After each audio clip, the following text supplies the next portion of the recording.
Islam dibawa ke Nusantara oleh pedagang dari Gujarat, India selama abad ke-11. Pada akhir abad ke-16, Islam telah melampaui jumlah penganut Hindu dan Buddhisme. Penyebaran Islam di Nusantara pada awalnya didorong oleh meningkatnya jaringan perdagangan di luar kepulauan Nusantara. Masuknya Islam ke kawasan Kalimantan Selatan melalui dua pintu. Pertama, Islam masuk melalui Selat Malaka melalui transaksi dan komunikasi perdagangan. Kedua, Islam disebarkan oleh para dai yang sengaja dikirim dari tanah Jawa. Pada akhir abad ke-15, Kalimantan Selatan masih di bawah pimpinan Kerajaan Daha.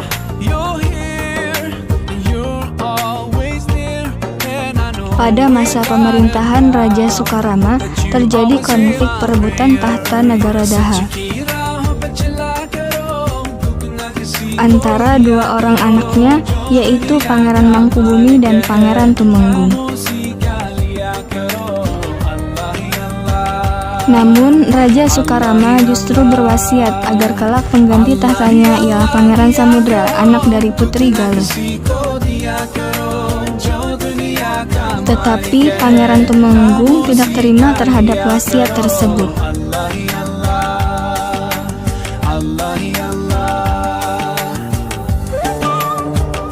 Karena Pangeran Samudra merasa terancam, ia memilih meninggalkan istana dan menyamar menjadi nelayan di pesisir pantai Serapat, Kuin, Balandian, dan Banjar. Ketika Pangeran Samudra telah dewasa, ia bertemu dengan Patih Masih,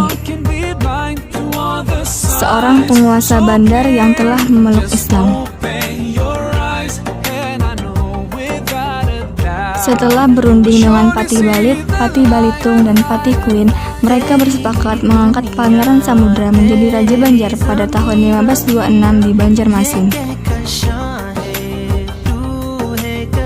Pengangkatan menjadi Raja Banjar menjadi titik balik perjuangan Pangeran Samudra.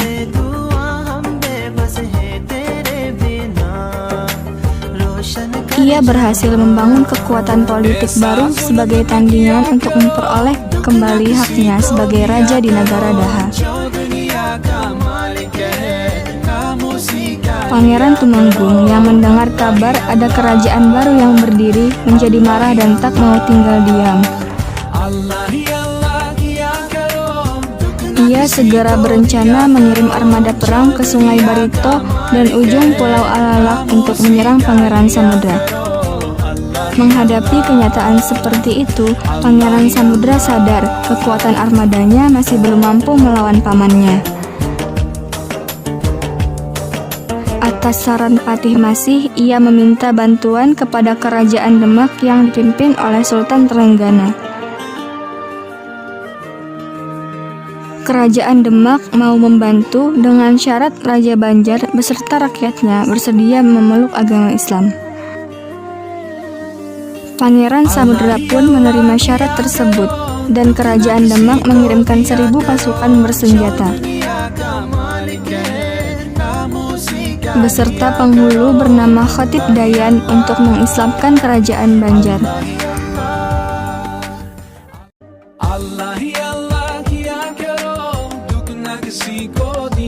Dengan bantuan tersebut, Kerajaan Daha dapat dikalahkan dan Pangeran Tumenggung mengakui Pangeran Samudra sebagai Raja Banjar.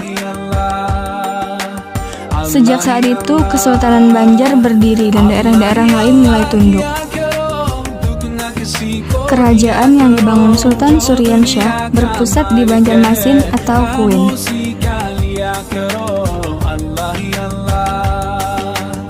Salah seorang Sultan Banjar yang dalam masa pemerintahannya berusaha menanamkan ajaran Islam kepada rakyatnya adalah Sultan Adam.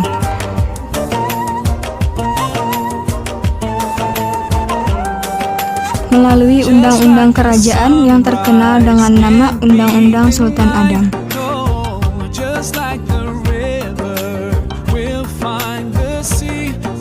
ia menyuruh sekalian rakyatnya, baik laki-laki maupun perempuan, agar beriktikad Ahlus Sunnah wal Jamaah dan melarang beriktikad Ahlul Bid'ah. Pada masa pemerintahan Tahmidullah bin Sultan Tamjidillah, penyebaran Islam mengalami kemajuan pesat. Pada waktu itu, di ibu kota kerajaan Banjar hidup seorang ulama besar bernama Syekh Muhammad Arsyad Al-Banjari atau Datu Kalampayan. Pembaharuan dan penyebaran ajaran Islam yang bersumber dari Mekah dimulai pada abad ke-18 oleh Syekh Muhammad Arsyad Al-Banjari. Dalam usaha penyebaran ajaran Islam, beliau melakukan pengajian dan penyebaran anak cucu atau murid-muridnya ke daerah pedalaman Kalimantan Selatan. Juga menulis buku-buku agama yang kemudian tersebar di beberapa daerah di Nusantara, bahkan sampai dan digunakan di beberapa negara.